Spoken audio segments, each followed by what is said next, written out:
For the first time since the government reopened, our country's national treasures are finally back on display, but the shutdown caused delays for Smithsonian projects and some events were rescheduled. WUSA 9's Michael Quandra explains what it took to get things reopened along the National Mall and some of the concerns people are having about the government possibly shutting down again.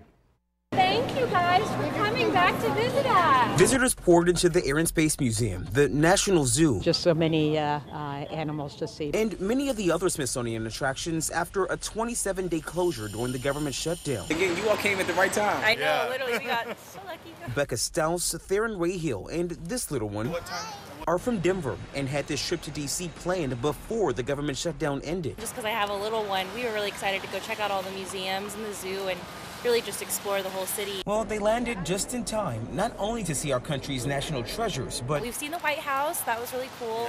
We've never seen it before. It's been great to be back in the parks and have employees working again. The National Park Service opened over the weekend, but Katie Liming says it took a lot to get the visitor centers and parks back to normal. They took time to clear snow, heat buildings, address different administrative issues. But with an Arctic blast hitting the D.C. Metro and staff working to resume regular operations, the Park Service warns visitors to call ahead in case of any changes. The shutdown forced the Smithsonian to postpone several shows. Some of its cafes may be waiting on deliveries to get fully stocked again, and some spots like the Rembrandt Gallery are temporarily closed as workers switch out exhibits. We'll see what happens next, and it's not permanent as far as I know. Some people we spoke to are worried that the president and Congress may not figure things out before this temporary funding bill expires. I think it's too early to speak to that right now.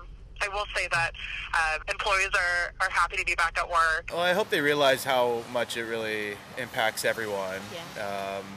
There's a lot of people that were unable to provide for their families and had to, come up with other resources to do so. In downtown D.C., Michael Quandra. I really hope that it doesn't happen again. WUSA 9.